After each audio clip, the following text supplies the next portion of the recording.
A little girl said to the mafia boss. "You're not blind. Your wife is spiking your food." A little girl said this to him, to Marco Vitelli, the man whose name made federal agents lower their voices. The man who had never, not once in 41 years, been caught off guard. Until now. By a 9-year-old in a muddy blue hoodie. He didn't move, didn't breathe. The duck pond in front of him, the golden afternoon light, the sound of the city, all of it disappeared. There was only this child's brown eyes looking straight through his sunglasses like they weren't even there. "Say that again," he said quietly. The quiet voice.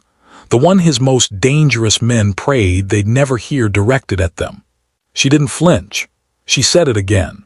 And in that single moment, 18 months of headaches, trembling hands, failing vision, and a diagnosis that had been slowly stealing him piece by piece, clicked. Not an illness. Not stress, his wife. Every morning, both hands, that smile. The coffee. He turned slowly and looked across the park, and there she was. Celeste. Beautiful, devoted, perfect Celeste watching him from 30 feet away. Still smiling. She had no idea the little girl had just saved his life. Part 1. The girl who noticed things. Her name was Sophia. She was 9 years old, small for her age, with brown hair always in a ponytail and eyes that moved the way a camera moves, slowly, deliberately, recording everything. Her teacher called it a gift. Her mother had called it exhausting, in the warm way mothers say exhausting when they really mean extraordinary. Her mother had been gone 2 years now, and Sophia carried that absence the way some children carry heavy backpacks, without complaining, adjusted to the weight, but you could see it if you looked. Her grandmother, Alina, always looked. They came to the park every Tuesday and Thursday. It was their ritual, built in the rubble of grief, something solid to stand on when the weeks lost their shape. Alina would sit on the green bench half hidden by the rose bush with her coffee and her crossword. Sophia would be given instructions to play, which she interpreted loosely, wandering the paths with the patient attention of a small naturalist cataloging the world. She had first noticed the man 3 weeks ago, not because he was frightening, though he was, the way a very calm and very large thing is frightening, the way a cliff edge frightens you even when nothing is happening. Not because of the tattoos climbing his neck, or the sunglasses worn in autumn shade, or the black suit that cost more than most people's rent. She had noticed him because of the ducks. He watched them with complete attention. Not the distracted glance most adults gave the pond. Real attention. The kind Sophia herself brought to things she found worth understanding. He sat and watched those ducks like the watching itself was the whole point. She found this interesting. The woman was always there too.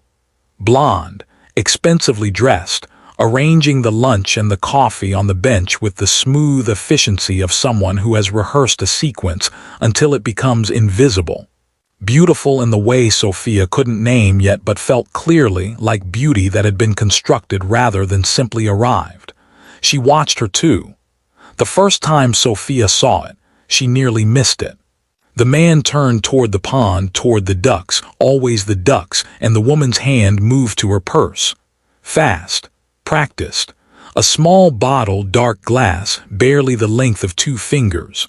The kind of motion that vanishes into an ordinary afternoon unless you're standing at exactly the right angle, with exactly the right kind of eyes, with absolutely no reason to look away. A few drops. Into his coffee. Then the bottle disappeared. Sophia stood very still on the path. The woman looked up, caught her eye, and smiled. Sophia smiled back automatically the way children do with adults. Then she walked on. But her mind was already doing what it always did, filing, turning, examining from every angle.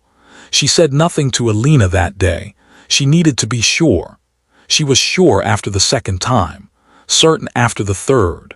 "Nana," she said, on the Thursday of the 3rd week, "there's a man at the bench near the pond. I think someone is hurting him and he doesn't know it." Alina had gone very still in the way of grandmothers who have learned that stillness is the right response when a child says something that sounds impossible and might not be. "Tell me," she said. Sophia told her everything, 3 weeks of it precise and organized. When she finished, Alina looked at the pond, then at the man, then at the woman in the expensive clothes, who was at that exact moment handing the man his coffee with both hands and that practiced smile. "Sophia," Alina said carefully, "do you know who that man is?" No, Alina knew. She had grown up in this city.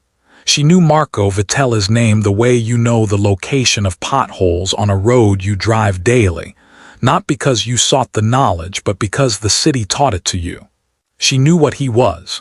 She knew what it meant to be noticed by him, and she knew, with cold certainty, what it would mean to walk up to him with an accusation about his wife. She also knew what it meant to watch someone be slowly destroyed and say nothing. She sat with it for a long time, long enough for the ducks to cross the pond twice. Then she looked at her granddaughter. "You're absolutely sure?" Alina said. "You saw it clearly, 3 times. "Yes, no hesitation, no softening, 3 times. Alina folded her crossword and put it in her bag. "Then we're going to do something very difficult," she said, "and I need you to be brave." Sophia straightened her spine in her blue hoodie. "I've been waiting 3 weeks," she said. "I'm ready." Part 2, the man on the bench. Marco Vitelli had been losing himself for 18 months. It had started with headaches, deep, architectural headaches that lived behind his eyes and made light feel like an insult.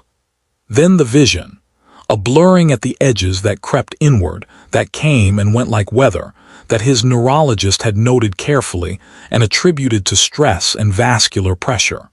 Then the tremor in his right hand, which he had hidden with the focused discipline of a man who understands that weakness, once seen, becomes a target. Then the fatigue, the fog, the slow, cottony smothering of the sharp mind that had built an organization from nothing, that could read a room in 3 seconds and a person in 5, that had kept him alive through things that had killed harder men. He had been diagnosed 4 months ago. A progressive neurological condition, rare, serious, consistent with every symptom, explained by several specialists who had reviewed the same blood work and reached the same conclusion. Marco had sat in those offices and listened and asked precise questions and then gone home and told no one. Not Rick, his underboss of 30 years. Not Rosa, his housekeeper. Not the lawyers. He had told Celeste. She had cried. Beautifully. She had held his face in her hands and looked at him with eyes full of something he had accepted as devastation, and had not looked at more closely, because a man who has just received a terrible diagnosis needs the people who love him to be what they appear to be. He had needed her to be what she appeared to be. He sat on his bench on Tuesdays and Thursdays because Celeste had suggested the park air would do him good, and he had agreed because the park was one of the few places where the fog lifted slightly, where the silence of open space gave his battered mind something that felt like room. He watched the ducks because the ducks required nothing of him. They did not know his name. They were not afraid of him. They moved across the water with absolute unconcern for everything beyond the surface in front of them, and Marco found this, in a way he could not have explained to anyone, deeply comforting. He was watching them on the Tuesday of the 3rd week when he heard small footsteps stop behind his bench. He turned, and a 9-year-old girl pressed her finger against his sunglasses. Part 3. What happens when everything clicks? He did not go home that night. He told Celeste there was a business emergency, true, though not as she understood it, and drove to a property she didn't know existed. A clean apartment 3 miles from the house, maintained quietly off books, the way careful men maintain certain contingencies. He had never needed it for this. He had hoped he never would. He called Rick from a burner. Rick answered on the 2nd ring. Marco heard the particular quality of the answer too fast, too alert for a man who should have been sleeping, and understood in it that Rick had been awake for a long time with knowledge he hadn't known how to bring. "The apartment on Greer Street," Marco said. "2 hours, bring Ferrano." Silence, then, "Are you?" "I'm fine, come." He spent the 2 hours between making calls. A specific type of call to a specific type of person. The kind his organization employed when information needed to be gathered completely, quietly, and without the subject's awareness. He gave them Celeste's name, her habits, the description of a small dark glass bottle kept in the inner pocket of a designer purse. Then he sat in the clean apartment and looked at his right hand. The tremor. He had managed its concealment for months with the precision of a man running a second, secret operation alongside his real life. Meetings kept short. Pens set down casually before the shake could be seen. Handshakes timed to the stable moments. An entire parallel performance conducted daily, while the cause of his deterioration handed him coffee every morning with both hands and smiled. He let himself feel it, all of it. The full architectural scale of what had been done to him. Not just the poisoning, not just the physical theft of 18 months of his health and clarity, but the intimacy of it. You had to know someone completely to betray them this precisely. You had to understand exactly which blind spots to exploit, which devotions to weaponize, which version of himself he was most likely to believe in when things got bad. She had known him. She had used that knowledge like a scalpel. He gave himself 60 seconds with it. Then he put it away and went to work. When Rick arrived, he looked at Marco with the face of a man who has been carrying guilt like a stone in his chest for a very long time. Marco let it sit in the air between them. Then he let it go. "Sit down," Marco said. "I need you to hear all of it before you speak." He laid it out with the methodical precision that had built everything he had: Sophia, the bottle, the 18 months, the diagnosis he had never quite believed, but had allowed himself to accept because the alternative was too enormous to hold while also running an empire. He told Rick what he had not told anyone. He told him about the tremor and the fog and the 3 specialists, and the clause buried in his estate documentation. The medical incapacitation provision his lawyers had included as a formality, the small legal door that would swing open if he became sufficiently, documentably, irreversibly unwell. When he finished, Rick put both hands over his face. "I knew something was wrong," Rick said, muffled. "I kept telling myself I kept waiting for you to tell me." "I almost didn't figure it out myself," Marco said. "It took a 9-year-old. Rick dropped his hands. His eyes were red. "What do you need?" "Ferrano does a full blood panel tonight. Full toxicology, everything, documented in a way that holds up. Then I need you to find out how deep it goes. The money, the contacts, the timeline, everything she built." He paused. "I want to know exactly what I'm dealing with before I move." Ferrano arrived 20 minutes later. The look on his face when he saw Marco, alive, clear-eyed, purposeful, was the look of a man who had been bracing for a different kind of call. "You know what I need," Marco said. "Yes." Ferrano set his bag down. "I want you to know the symptoms were consistent, everything pointed." "I know," Marco said, not warmly but not without understanding. "Draw the blood." At 2 in the morning, Ferrano called. The results were what Marco had expected and still landed like a fist to the sternum. A compound, rare, requiring specific knowledge to source and specific knowledge to dose. Enough to produce progressive neurological symptoms indistinguishable from a genuine degenerative condition, calibrated carefully, administered daily. 18 months of calibration. The kind of patience that required absolute confidence in the outcome. Marco sat with the phone in his hand after the call ended and thought about patience. About the long, cold patience required to do what had been done to him. He thought about the prenuptial agreement Celeste had signed without reading, because reading it felt transactional. He had found that disarming.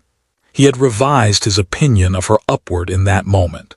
He understood now why she hadn't needed to read it. She already knew the only clause that mattered. Part 4. The Woman in Red.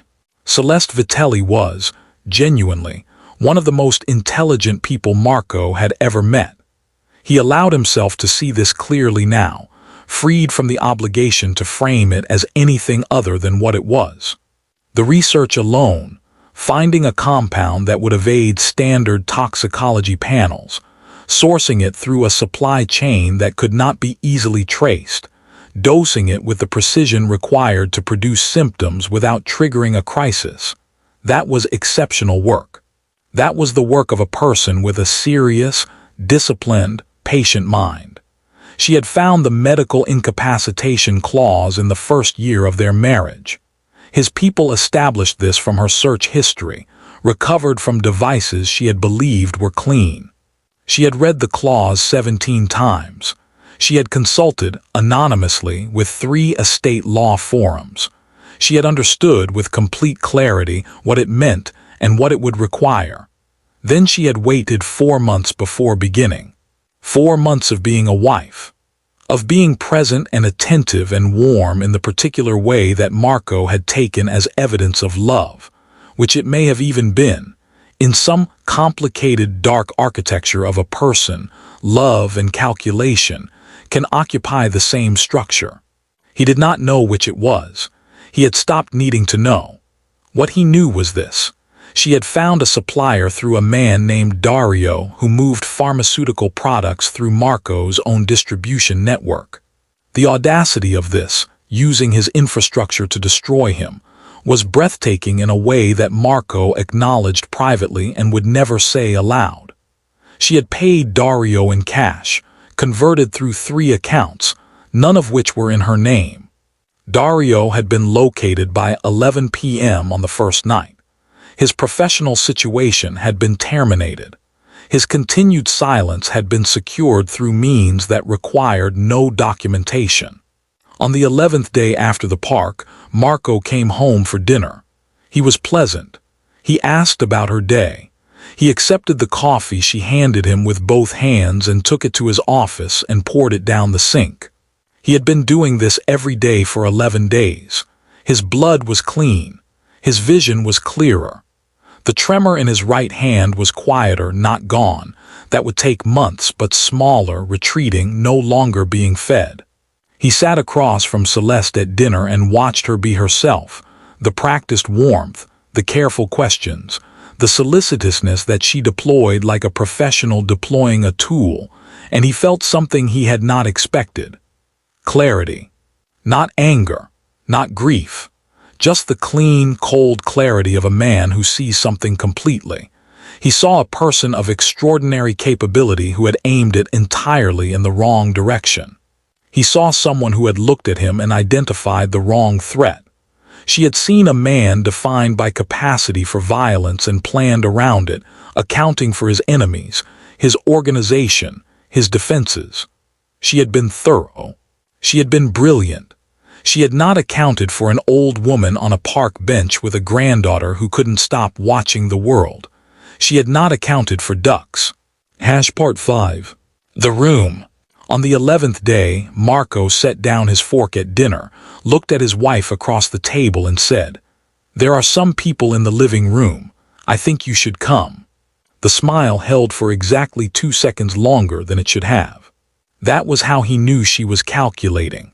The real Celeste, underneath the performance, doing rapid mathematics. Who were they? What did they know? How much was salvageable? Which version of herself to present? He had watched this calculation happen on the faces of many people in many rooms over 41 years. It always looked the same. The eyes stayed warm while the brain sprinted. She stood. She smoothed her dress. She walked with him into the living room. 3 people sat with documents on the table. Lawyers, not his usual ones, whom she would have recognized, but a team brought in specifically for this, their faces unknown to her. The documents were thick. The documents were complete. "I want to be clear about something," Marco said. He stood with his hands in his pockets, the right one still, the tremor held quiet by will and by blood that was finally, entirely his own. I'm not doing this out of anger. I want you to understand that. I'm doing this because it's necessary. Because you built something that needed to be dismantled. And because, he paused, and what moved across his face was brief and complicated and gone before it could be named. You could have just left. Celeste looked at him. The smile was gone. What was underneath it was harder to read, something raw, something that might have been the beginning of an explanation, or the beginning of regret, or simply the expression of a person who has been completely seen and has no more performance available. I would have let you go, he said. If you'd been unhappy, if this hadn't been what you wanted, you didn't have to do any of this. You should have known that. He turned and walked out. He didn't look back. He walked out of that house and into the November air and got into his car and drove. Not to the apartment. Not to the office. He drove to the park, which was closed at this hour, and he sat in the car at the edge of it and looked at the dark outline of the pond through the windshield and thought about nothing in particular for a long time. Or maybe he thought about everything. Part 6, Thursday. The trust was established within the month. Not announced. Not explained to anyone but the lawyers and Alina, who received a phone call from Marco on a Wednesday evening and listened to his voice with the careful attention of a woman who has learned to take the measure of people from small signals. I want to make sure Sophia's future is taken care of, he said. School, university, whatever she needs, whatever she becomes. A pause. She's going to be remarkable. I'd like to have had a hand in that. Elena was quiet for a moment. She's going to want to know you're better, she said. Tell her I'm working on it, he said. Tell her my hand is improving.